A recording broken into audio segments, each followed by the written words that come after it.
Yes, guys, GRP back in the house with myself, Larry on the Bammy Roll, and Mr. Potato, what's up, people? no Leon Rock today. No, he's busy. Yeah, he's busy doing certain things in the house. But you got us, but as always, we're here as gym rats and actors giving you our perspective on everything entertainment, especially movies and TV. Being entertainment, we also talk about music. Yes, and we've got some sad news. Yeah. This is particularly sad for me because it was one of my favorite groups of all time, and I grew up with this group. But 1/3 of De La Soul, David Jolicoeur, but more popularly known as Dove One, has died of only 54 of a congestive heart failure.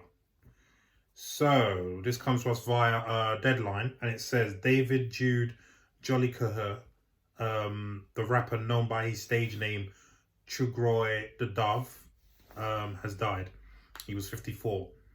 Jolicoeur, who was one of the founding members of the rap trio De La Soul, had been struggling with his health, according to All Hip Hop, the outlet that first reported the news. It was back in 2018 when the artist talked about his congestive heart failure, saying, "I'm ready just to get back to the stage. I miss that. I love traveling.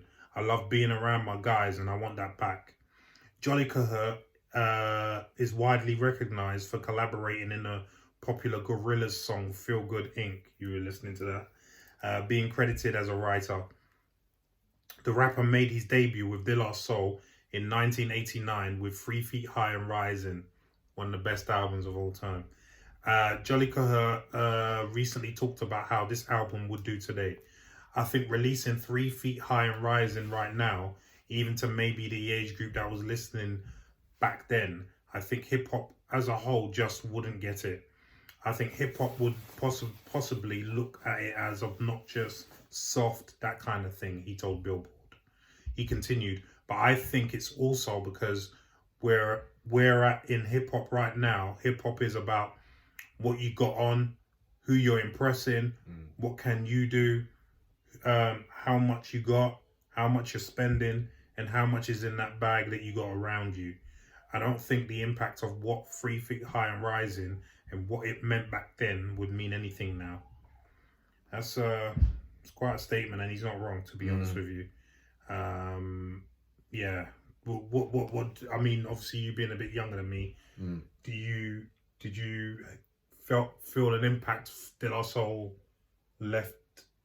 Yeah, I mean, like 3 Feet High and Rising, obviously, that came at, what, 89? I would have been 4 years old. That's how old I would have been. 4. Larry would have been, like, what, 89, 89. You would have been... 89, I was 12, 11. 12? So 11. So Larry had been rocking this on his way to school. Yes. With a tape player. Yes. And some big old headphones. I would have been 4 dribbling in the corner. But no, like, you know, everyone knows the Magic Number. Everyone knows that track, and that is a hell of a tune. Yeah, it came on recently in the Spider-Man No Way Home. Yes, it did in No Way Home. But then obviously for me, the most recent one would have been his collaboration with Gorillaz on Feel Good Inc. I don't care what anyone says. I used to forward that track just to get to his verse. Like, and watch the way I gravitate. I love that verse. But yeah, like what they did for hip hop in a lot of ways is the reasons why I love a big aspect of hip hop. Like for me, like people like We Play Fiasco, you want to go into Pharoah Monch, if you want to go into even like a little bit more slightly outside the scale when you look at rock, not A$AP Rock, you guys think of A$AP Rocky, but A$AP Rock, who's like very kind of philosophical, pseudo kind of hip hop. They were on that kind of stratosphere. Like they really worked in the element of like, how can we make the lyrical wordplay have a reflection on society, but also it's not about guns and the gangster vibe. They were the complete opposite to what was hip hop of that era. And when you listen to some of their samples from like the 80s, it didn't sound like 80s hip hop. Like their samples were kind of like what you would hear today, really, when you think about it, because they sampled a lot of old tracks and then they threw a hip hop beat on it, and they changed the whole kind of landscape with that. So yeah, I mean that album, 3 Feet High and Rising, is still in the top. I think it's top 100 albums of all time. Of all time. It's been put into the upper echelon of just music in general in terms of best albums. Yeah. So it's sad, man. At 54 as well. That's the sad time to go really out. sad. Really I think he sad. just missed the Grammys. He didn't go to the Grammys apparently. The other two did go to the Grammys, but he didn't perform there, which was last 2 weeks ago. He didn't perform there. So he must have been ill. Yeah. So it's a sad thing, man. But we always talk about health and wealth and stuff like that. But no matter what it is, things can strike you at any time in your life. So condolences to him and the family. He's left behind a hell of a legacy in terms of what they did. Not only with that album itself, but what he did for hip hop in general, the collaborations going forward, of many, like even the tours they did, they've been on tour with Snoop and the rest of it, and they did some massive collaborations. They inspired people like Mos Def. Yeah. So it's sad day for hip hop, man. Yeah, 100%. Listen, as I said, I mean, we keep going on about 3 Feet High and Rising because it was such a monumental album in not just hip hop but music history. But they came out with loads of albums that were massive and had great impact. So, but 3 Feet High and Rising, their first one, I think is the most impactful. They also came out with an album. I forgot the name of the album. I think the album was The Stakes Is High as well. But the lead track on that was also called The Stakes Is High, and that was about the beef, the East Coast West Coast beef, and they're talking about how exactly what he said in that article there about how you lot are just rapping about this and that when it's all nonsense, really. You're killing yourselves over it. You know what I mean? The stakes are high, kind of thing. But yeah, I've always gravitated towards them because unlike the politically conscious hip hop of Public Enemy or the gangster rap of NWA, they just did their thing, and what a lot of people don't realize is in the early days. They were part of a collective of rap groups and rappers called the Native Tongues. Oh, okay. About that. Who gravitate towards their African roots. Okay. So hence why the Native Tongues. Yeah. So it was De La Soul. It was Queen Latifah was in there. Jungle Brothers were in there. Okay. What's the Q-Tips group?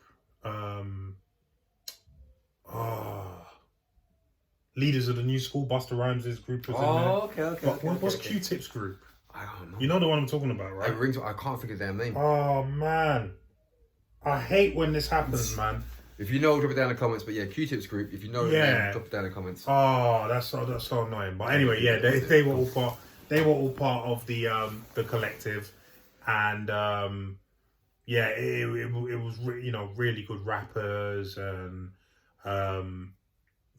just it's going on tour together and collaborating, and it's a very sad day, not just for hip hop but for music in general.